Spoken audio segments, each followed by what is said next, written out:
It was September 7, 1822. Dom Pedro was at the banks of the Ipiranga River when he received letters from Lisbon demanding his immediate return. The 23-year-old prince tore the Portuguese ribbons from his hat, drew his sword, and shouted to his soldiers, "Independence or death." With that gesture, the largest country in Latin America was born, and a son betrayed his own father's throne forever.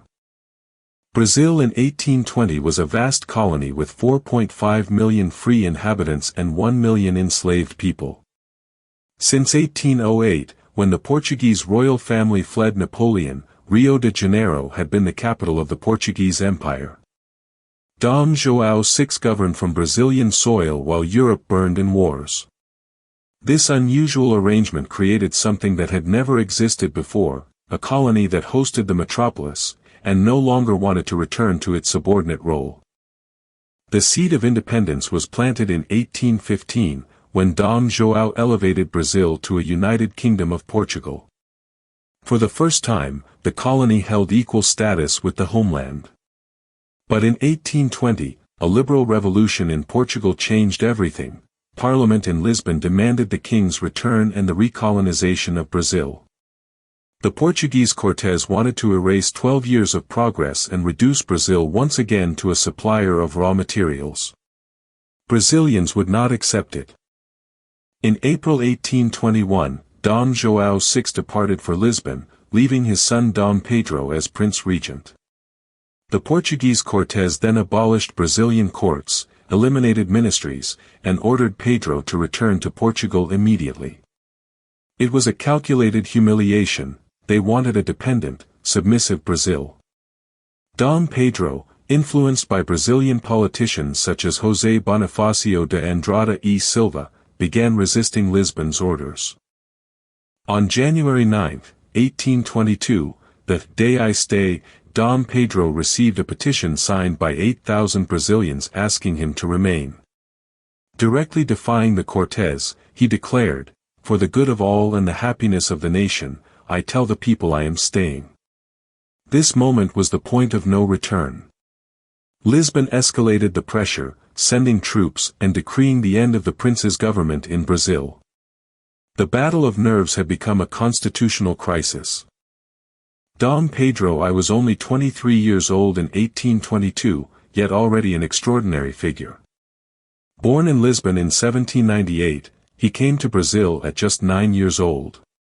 Tall, impulsive, and contradictory, he was an excellent horseman, a talented musician, he composed Brazil's first national anthem, and a shrewd politician. He had an explosive temperament, but also a genuine ability to inspire loyalty. His greatest dilemma, Portuguese by birth, but Brazilian at heart. The intellectual architect of independence was José Bonifácio de Andrada e Silva, a 59-year-old scientist and statesman who became Dom Pedro's chief minister. Maria Leopoldina, the Austrian Archduchess and Pedro's wife, was also decisive. It was she who convinced her husband to act on September 7. On the other side, the Portuguese Cortes, led by General Jorge Aviles, were ready to recolonize Brazil by military force if necessary. In early September 1822, Dom Pedro traveled to São Paulo to suppress a rebellion.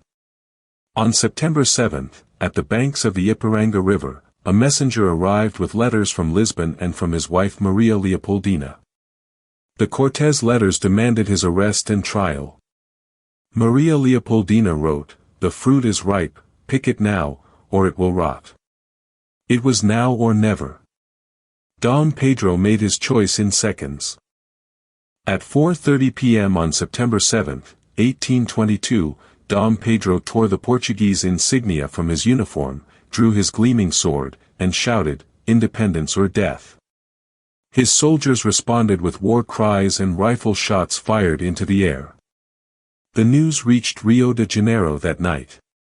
On October 12, Dom Pedro's birthday, he was acclaimed Emperor of Brazil, the only monarch elected in the Americas. The largest country in Latin America had been born. Portugal reacted with fury. The Cortes declared Dom Pedro a traitor and sent more troops to reconquer Brazil. But resistance spread across Brazilian territory, in Bahia, Piauí, and Maranhão. British Admiral Lord Cochrane, hired by Dom Pedro, led the Brazilian navy and expelled the last Portuguese troops from the northeast by 1823.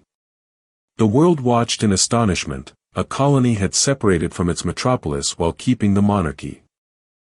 In August 1825, Portugal officially recognized Brazilian independence, 3 years after the Ipiranga Cry. The price was steep. Brazil paid £2 million British pounds in compensation to Portugal, assumed debts of £1.4 million, and granted commercial advantages. England acted as mediator, walking away with favorable trade treaties. The new empire covered 8.5 million square kilometers but remained economically dependent on European powers. Independence was not glorious for everyone. Approximately 1 million enslaved Africans in Brazil remained in bondage for another 66 years, until 1888. Indigenous populations continued to be decimated. José Bonifacio, the great architect of independence, was exiled by Dom Pedro in 1823 after political disagreements. Maria Leopoldina died in 1826 at only 29 years old, exhausted and neglected. Brazil was born with its internal contradictions fully intact.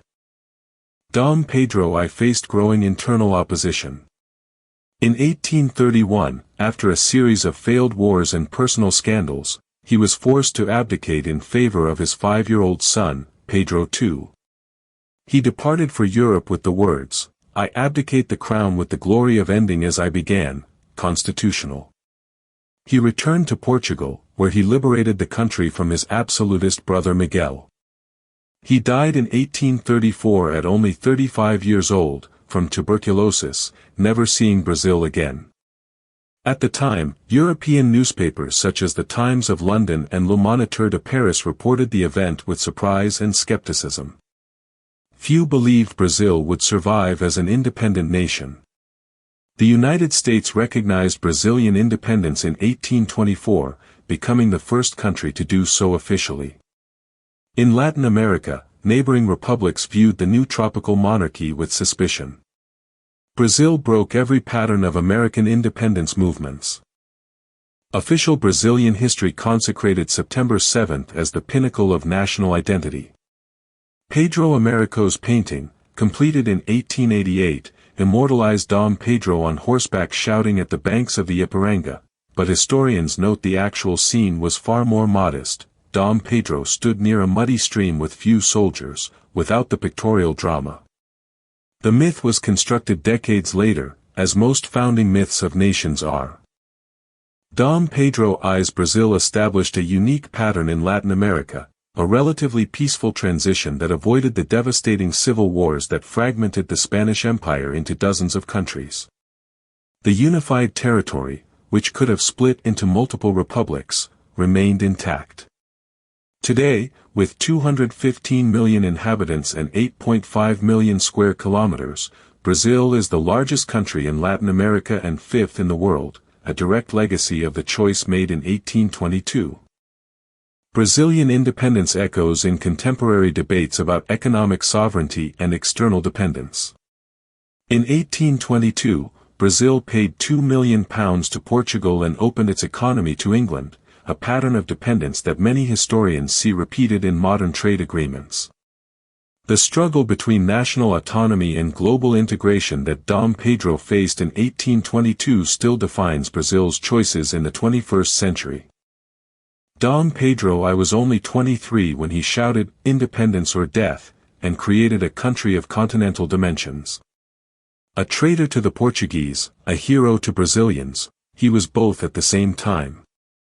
His choice at the Ipiranga River defined 200 years of history and the destiny of 215 million people.